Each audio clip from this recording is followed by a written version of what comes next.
Something has happened with the pandemic and the resulting inflation that has shaken people up and is making them ripe for the picking for get rich quick, because get rich quick is booming. There's a bit of an existential crisis, is my hypothesis. Apparently, we've got an entire population that suddenly realized they're going to die. They didn't know this before the pandemic, but now we've realized we're going to die. And so we need to get ours and get it quickly, because this ain't gonna be long. This life is just a flicker. You better jump on it, baby. You better get it and you better quit it quick. And then you see inflation, and this is a generation that doesn't know Jimmy Carter. They don't know about real inflation. And real inflation is different than what we've got right now, but they don't know about inflation, and they're going, oh God, stuff's going up in cost. If I don't make a lot of money quickly, I'll not be able to keep up with inflation. Have you heard that? Say yes. See, that's an existential crisis that sets you up to fall for a get-rich-quick scheme or an actual con. And sometimes the lines between the two are a bit blurred. A lot of stuff happening out there right now. Robinhood app has gone bananas. The whole GameStop margin buy that happened just a few months ago, people just went, and it was like, there was this, you could just hear it, man. It's like a beagle chasing a rabbit all through a Reddit thread. Just and if you dare question the intelligence or the wisdom of this, you will be put outside like the brother-in-law who dared question the tulip bulb. And you're not allowed. Oh, you're just a boomer. You don't understand. Oh, baby, I understand more than anybody in the room. That's the beauty of being old. You've seen a lot of stupid.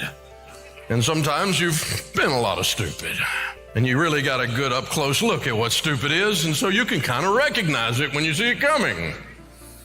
Cryptocurrency's gone bananas. It may someday turn out to be a thing, and it might actually pave out, but the heartbeat and the spirit by which people are chasing it is the same shrill tone. You can feel it. There's this rush, quick, easy money. You can still feel it. And when I smell that, I can always tell somebody's getting ready to get hurt. Now, I'm not saying cryptocurrency is going to go away. I'm not saying it's horrible. I am saying it's not a proven track record of building wealth. And people have got this crazed, almost cult-like discussion of it. I get more hate mail over cryptocurrency. What? I mean, I've done some stuff you should really hate me for, but that, I mean, come on. Of course, gold is back too, which I don't understand at all, but gold is back. And of course, NFTs, oh yeah, that's a good one. Let's buy a digital copy of something and call that value. We'll see how that works out. I remember several years ago, I was traveling a lot, and my wife made sure every time I went through an airport that I got a Beanie Baby, the latest release.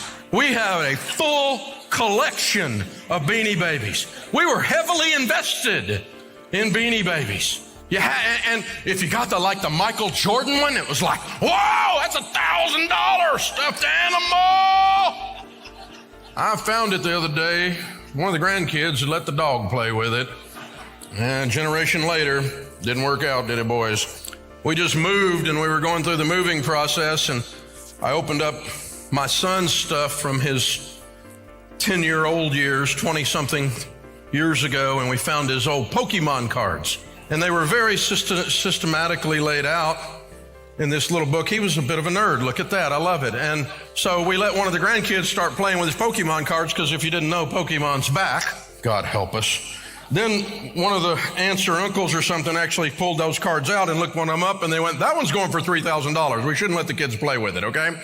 Because these things are, the vintage Pokemon cards have turned into a thing.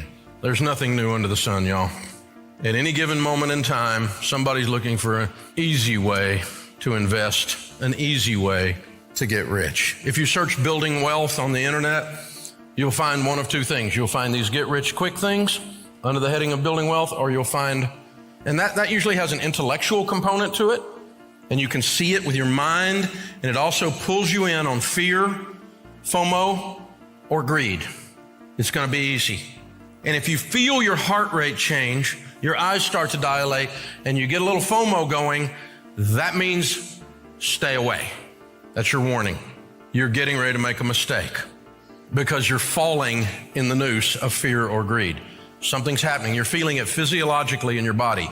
Your heart rate's changing, a little sweat in your palms, your eyes are starting to dilate, a little sweat on the upper lip. It's like, oh, I got it. This is what's causing people to pay hundreds of thousands of dollars more than a house is listed for, while 83 people make an offer on it.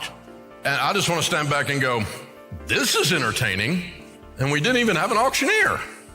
You got to watch yourself and think about what is true, what's real. How do you really keep from getting snookered, even by someone who's well-intentioned but just wrong? How do you keep from getting pulled into get rich quick and instead find the real ways to build wealth and to implement them? A friend of mine's mom fell for it the other day. She's a sweet lady, 74 years old. And she was looking for a mini golden doodle.